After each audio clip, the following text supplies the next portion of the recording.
Morning, everybody. Today is December 7th, 2021. This is the Podman community meeting. We're talking today. Well, before I get into that part of it, I'll just share what we're doing. So this is the ongoing meetings on the first Tuesday of the month. However, we'll talk about later, we're going to move that to the first Tuesday of the even numbered month. So it will be every other month for this one. We may move the timing around. Topics are always welcomed, and today we're kind of short on topics, so hopefully we'll have some good questions, or it might be a short meeting. So if you have topics at any point in time that you'd like us to talk about, please go ahead and send something to me via email or in GitHub or however you'd like to get me notified. Discussions doesn't have to be about Podman itself. We can also talk about Builder, Scopio, or any other container-related projects. And meeting notes are kept on the HackMD, as I've noted before. Please sign in there. There's a link in the chat for you to get to it. And then today we are going to be talking about Podman on Windows from Jason Green. He's left us a couple of videos, which I'm hoping beyond hope download in time for the meeting. I'd forgotten that BlueJeans requires that you download it onto the BlueJeans site before you can share the audio portion of the video. So Matt is going to step in and do the Netavark update first, and then he'll also be talking about the copper because Brent had leave late yesterday and had forgotten that he couldn't be here today. And then topics for our next meeting, which is actually, got a bad date here, this is February 1st will be our next meeting, as the holidays crunch in on January. Anyway, so it would have been canceled for that one. And then we'll talk about wrap-up. So given all that, Matt, I'm going to stop sharing and I will let you take it away. All right. So I'll start off by just describing what we're doing here in general terms for people who are not aware. Podman 4.0 is going to be a release strongly focused on improving our networking. We've had some lingering compatibility issues with Docker, and in addition to that, the existing network stack we're using, CNI, has never been particularly easy to debug for us. So we're looking to move to something that we're more familiar with, that we have more control over, and that can give us better compatibility with Docker and better support for IPv6. So Netavark is a key component of that. Netavark is going to be our new network stack, and Podman as of 4.0 will be integrating with it. We are still discussing exactly how migration is going to happen, but if you're on CNI right now, you're going to stay on CNI. Basically, only new installs are going to get Netavark, so that should guarantee no breakage for us. And where we are with Netavark right now is it is mostly working. For IPv4, we've tested all the basic CNI functionality, and it is mostly working. We have a new firewall D-based driver, which isn't quite there yet, but is getting pretty close. And Podman is able to speak to it and create containers from it. I don't have any demos handy, but I will try and get one in the Eskinema, or try and get an Eskinema demo and put it in the HackMD rather. But anyways, it's almost there. And we are actually starting to do some public builds in a copper, which I believe I have a link to. Let me get that pasted in the chat first, and I can put it in the HackMD after. But that copper right there has Podman, including Netavark, and it's testable right now. Still not perfect, but getting pretty close. And we are expecting to start cutting release candidates, including Netavark, for Podman 4.0 sometime early January, so after the holidays. Expected release date would be late January to early February-ish.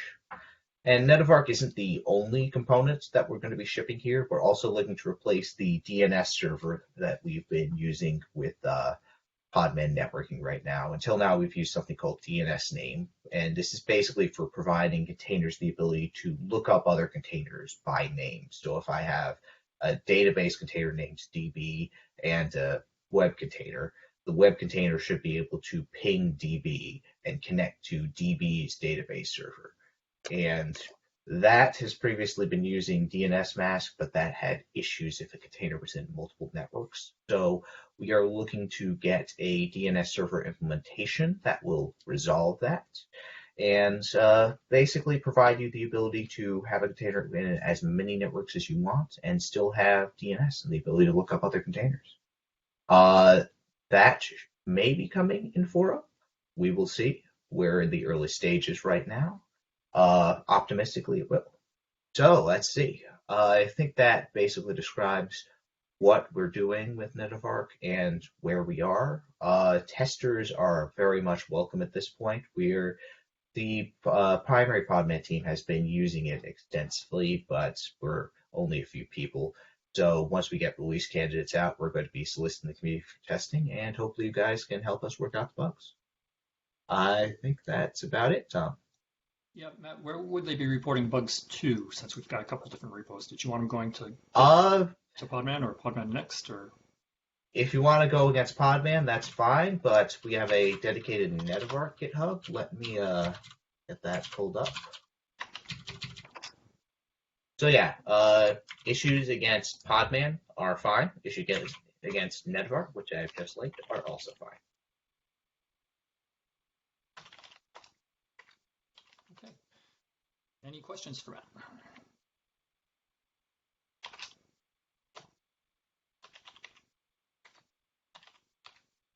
Alrighty. So my videos have downloaded. Try sharing them here. I've not done this before, so.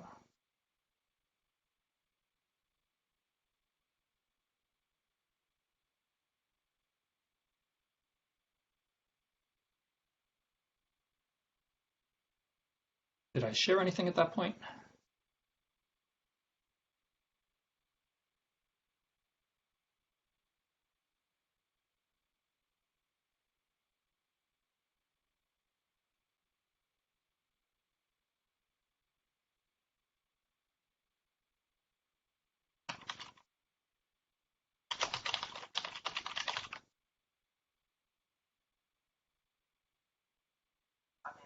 I'm not seeing anything. Okay.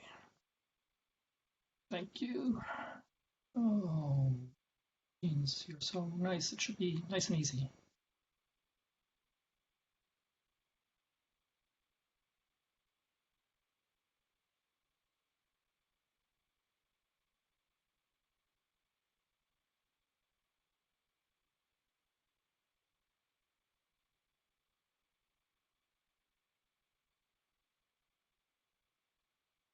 Now I know I'm sharing my screen, but I'm not sure I'll be able to see or hear this. Just try running it for a moment here. And let me know if you can hear the audio from it.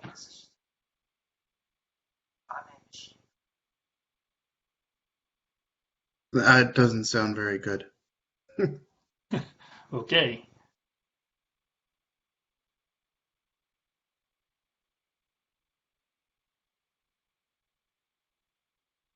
Maybe you can just narrate for us. Oh.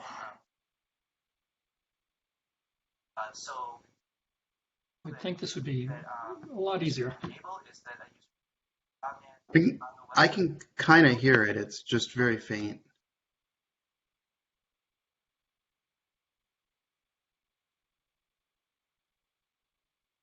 And Eugene says, just drag this thing here, and then you can share it during the meeting.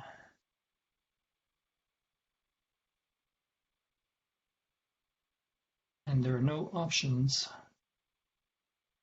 for sharing anything other than the screen that I'm coming up with.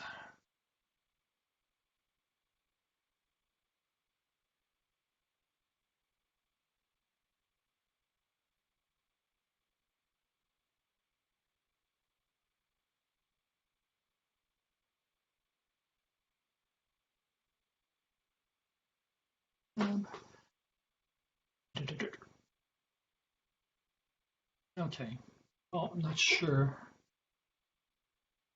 I will try to sing what he is saying. Turn off.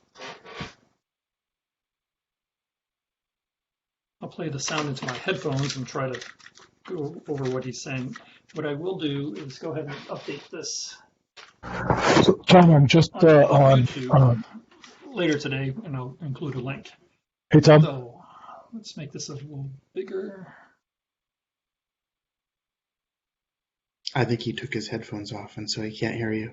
Rain here.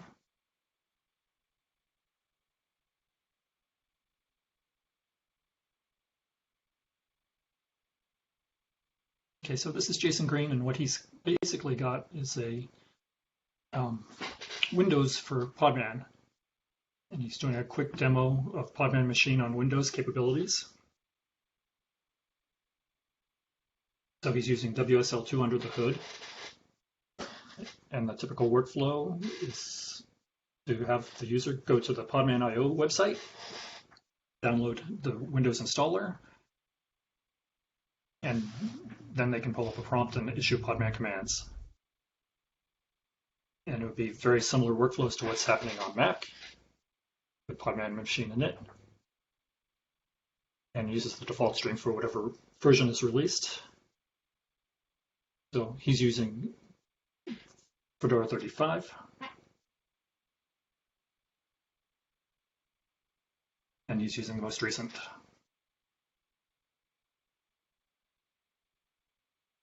And this will take longer than it will take on Mac because it needs to install a bunch of packages and setting up the environment.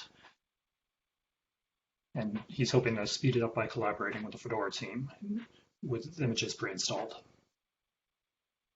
So while this is installing, generating keys and stuff, he's going to do an overview of the WSL architecture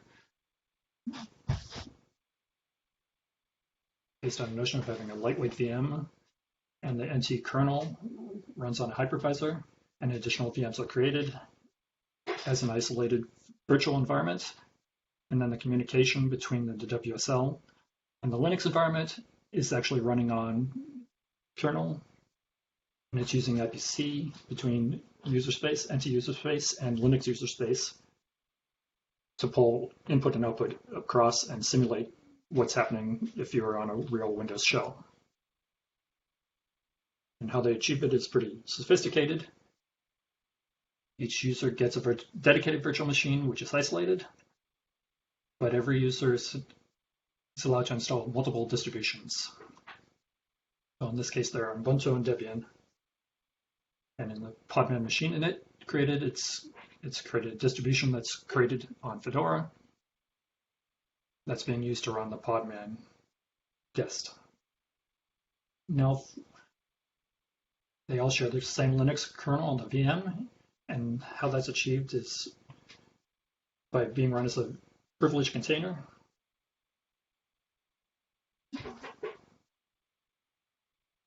From a security perspective, it's important to remember that it's a security kernel from the VM, and the init process is responsible for tying in and out to the various shells in the window environment, and it works in reverse.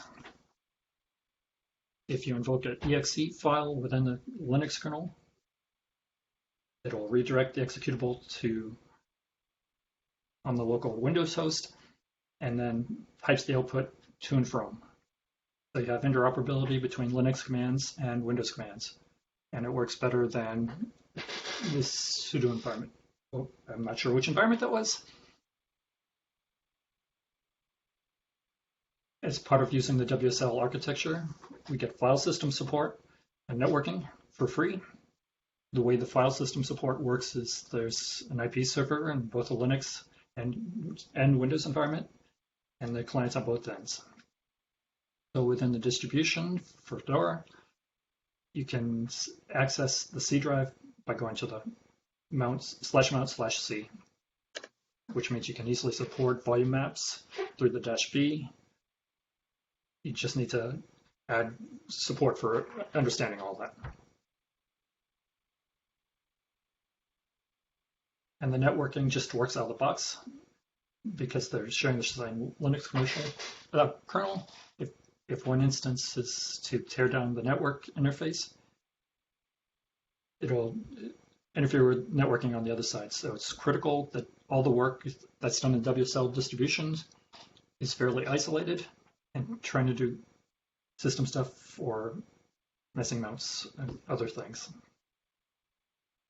So there's some special configuration to establish some configuration of services. So once it's complete, it'll be the same experience as on a Mac. You'd simply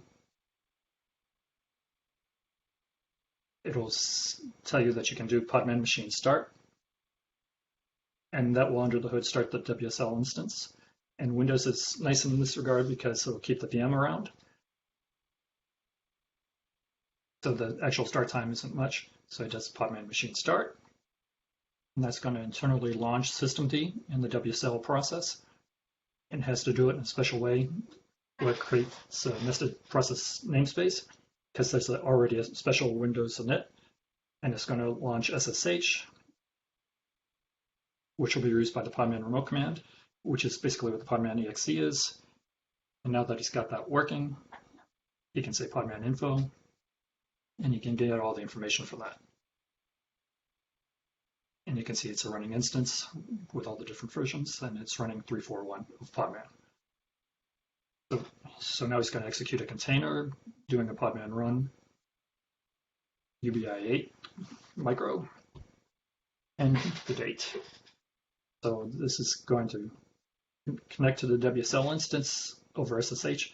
It's going to communicate on the socket, and just like it does on a Mac, it's going to do a pull to download UBI8 and finally run the date command.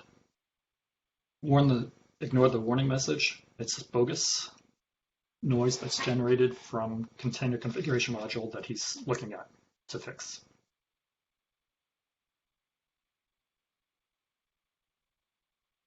Internally, this is set up to use Slurp for networking, so it can also do networking. Instead of doing UBI micro, he's going to do Docker or HTTPD to show the networking. And he's going to bind port 80 across the container.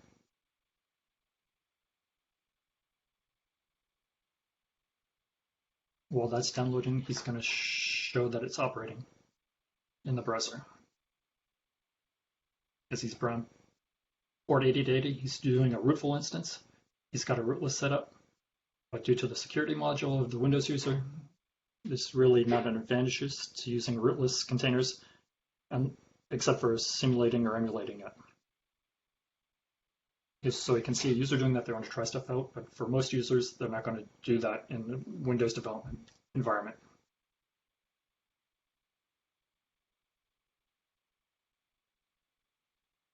So however we can maximize compatibility is probably the best approach. So now he's going to his prompt, and he's going to do a localhost, and it works. If he hits refresh, and you'll see multiple requests coming through on the container side.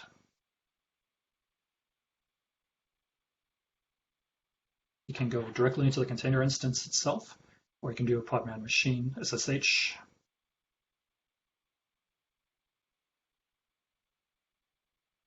This is similar to how it would work on Mac, and now you can do a status, and you can see this running system, and the processes are all up. And the environment is configured to be minimized to show the processes needed for Podman. And if he wants to jump straight into this WSL,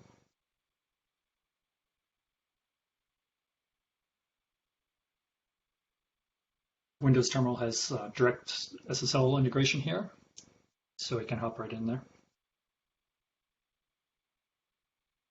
And if he dives into this, he'll get a message that warns about nested namespace.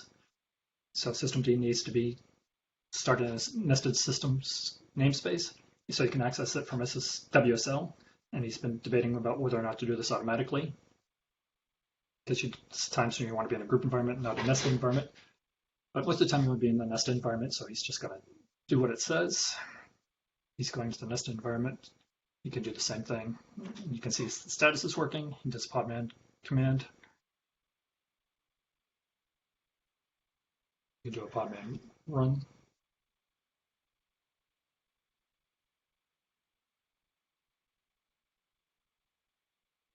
Now he's used the pull image, so it's much faster. So that's it. Not very exciting, he thought, but it does show that you can have a nice experience on Windows that's equivalent to what's on Mac. And also, he'll do another video with a script-based approach for somebody who wants just WSL. He thinks probably the Podman machine and it approach is the best one, but maybe another mechanism would be interesting to look at. And he's thanking us for our time, and he hopes he finds this useful. And he said to send him questions. If you need contact information, let me know. He hopes to have a patch sent over, and he needs just polishing right now. Needs to add a few more commands, listen to file system usage, and a little bit more. But most of that stuff, he doesn't think the user's going to care about a whole lot in general. The next piece to be added is proxy capabilities to send. So if you're using Docker Compose, where it expects to use the Windows pipe or another Docker API client, he needs to still add support for those capabilities. And that'll be in the next iteration. He doesn't think it's a lot of work, but he needs to get the base stuff done first. So that's all he had for there, and God help me, I don't think I could ever be a translator. I was just going from English to English. Okay. Any questions? And again, Jason is out on the Podman mailing list. He's also, I believe, in IRC. If you want to reach him, and I can, if anybody wants his email, I'm sure he won't mind me sending it along to them. Just ping me for that. Okay, do we have any other questions in general that people want to discuss? Thank you. I have a question. Is this supposed to land in 4.0 also? Or topics for the next meeting? This is the time that I'd usually hand it over to Dan and let him talk about a few things that were coming on, but he's off on an adventure to New York City today. For the question on whether this lands in 4.0, I think there's a good chance it does. We just need to review the PR and get it merged. I have only done a brief glance at it, but nothing in it seemed particularly bad. So yeah, should be simple enough to get landed. Thanks. Awesome. Thank you.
I can't hear anything.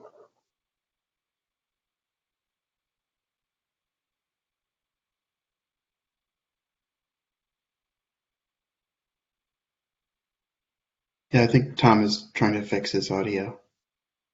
Okay, I heard something there. Yeah, we can hear you. Tom, if you can hear us, I think you're just muted. No, not working. I think you need a bigger hammer.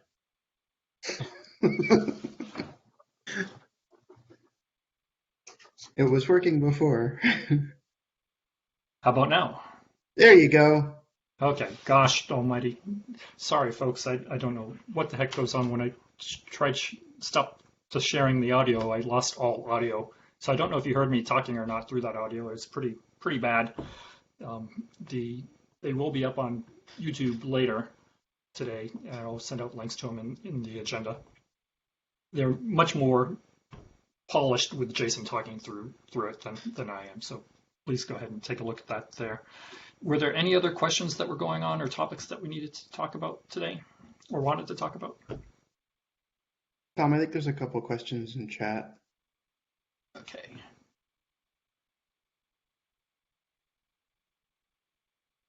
Okay, so Pavel was trying to run Podman on Fedora 35 WinWS, and it's not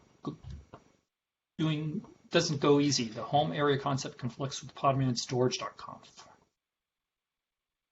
So I think this is systemd's new home directory thing, right? Where it auto mounts home directories from a different location.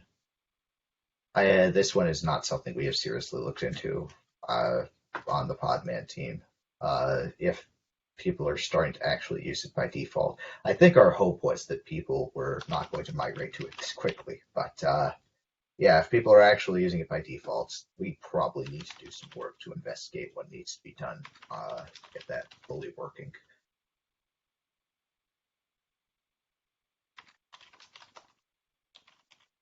Okay, so I'm going to note that as something we need to take a look at.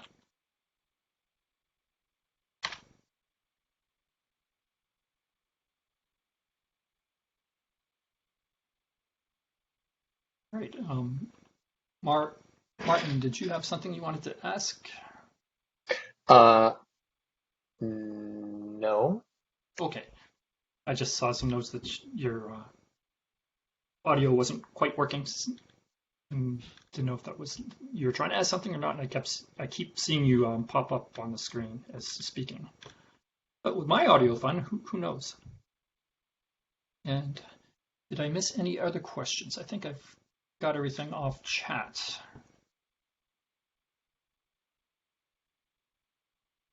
All right, it's a very quiet group here today.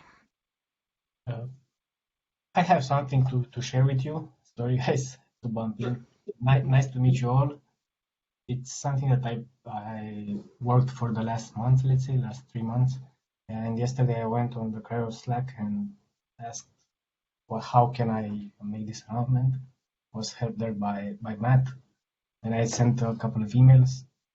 And it's a toy that I'm working on to help my colleagues from the front-end area. They do mostly like development locally, and to get them a little bit of freedom from the Docker. Things these guys are used mostly with front-end tools to better control environments, and I released this. It's at its incipient phase. So far, it's having binaries only for Linux, which I have in plans to do for Windows also on Macs, as I get my hands on a Mac. It's a front-end tool with, a UI with mostly a familiar interface. That's how I like to call it. That resembles something known, and just to have patterns, well-known patterns for their daily work. I got a lot of encouragement from the community so far. I don't know how to handle it. It's my first project like this. So I don't know. It's I hope it's useful for the guys. And so far I have some questions. For example, if I'm going to be allowed, or how should I ask permissions for this to use the logos of Podman. But so far I invented something there with my own graphical non-skills. First of all, do you have any pointers to your project? Is it in GitHub, or I'm not sure that I saw the emails come through. I shared the link there in the chat room, and it has a GitHub page. Okay. A website that is done by my friend, plus Oh, there it is. That's very cool looking. It reminds me a lot of almost like the cockpit interface, but much more Podman and container specific. It is. That's the intent, actually, to be familiar with what these guys know from other interfaces, and just to get them easy to access environment. That was the main goal, and probably in the future sometime I will focus more on what Podman has as its own features and really insist on those. But so far I just keep the familiar aspects as focus, and then move to other things. That's a very clean UI. I like it. Yeah, I showed it to a few people on the team, and generally speaking, we seem pretty happy with it. If you want us to give you a link in the Podman README, feel free to open a pull request against our README, and we'll be happy to add that. Thanks, guys. Thanks a lot.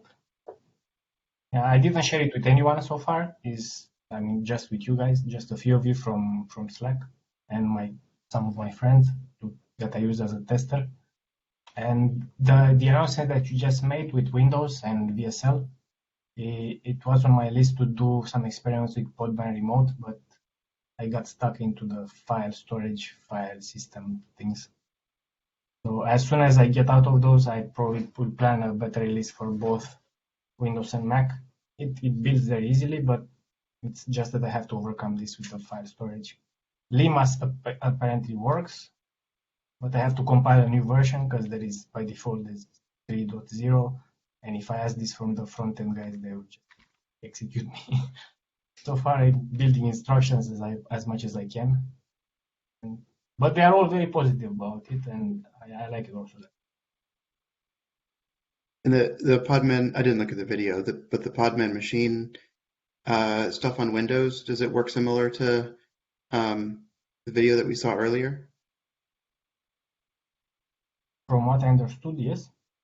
Huh? And it's perfect for completing the Windows tasks. Yeah. To have those binaries. Yeah, that would be really, really awesome. Because it's very easy. That might be cool if we could get you in touch with Jason Green. It sounds like maybe your work could it doesn't really overlap with what he did, but they could complement each other. Exactly. Really, that's a click away if I'm able to use that latest version. Yeah. Oh. And then for the Mac, it's easy because so far I did it with Lima, but for Lima I have to build a new version of Podman just because of the API, because I'm using the Unix Socket API, and I have to have at least 3.4.2. That's the version that I use for development. But all looks very nice so far, except the volumes. And one day those will be ready. Yeah, that's one of our spots that need some work as well. You had asked about the images. Yeah, I have no problem with using the images. I don't have a good link for you right now, but I did drop my email in the chat, so feel free to ping me, and I can get you pointed to the right spot once I dig them up. Thank you. Yeah, and for that matter, for any other questions at any time. And what I know what your screen name is, but what is your full name? My name is Ionut Stoica. I'll type it. It's a Romanian name and it's hard to pronounce for English. Oh my. Yes, especially for us English speakers. Well, it's nice to meet you. And nice work from what I can see. Okay, any other questions or comments? Right, so one last thing before we move along. We are meeting next on February 1st, 2021 at 11 a.m. We are not meeting in January due to two reasons. A, because it's right after the holiday break, and then secondarily, we've decided to move these meetings to a every other month meeting period. We are going to keep, and if we find that there's more demand for it to be back on a monthly basis, we can go ahead and move them back to a monthly basis. But for now, we're just going to do every other month on these meetings. But our Cabal meetings, which our next one is actually next Thursday, which is more of our design meetings for Podman, will be next Thursday, and actually that's I've got 10 here, but it should be 11 inside the HackMD. They'll be next Thursday, December 16th at 11 Eastern, and those will remain on a monthly cadence. So those are on the third Thursday of each month. And as I'm not hearing for a whole lot of other questions, I think I will just thank you all for attending today and wish those of you who celebrate a great holiday season and a very happy new year. So thanks all. That's it for our meeting today.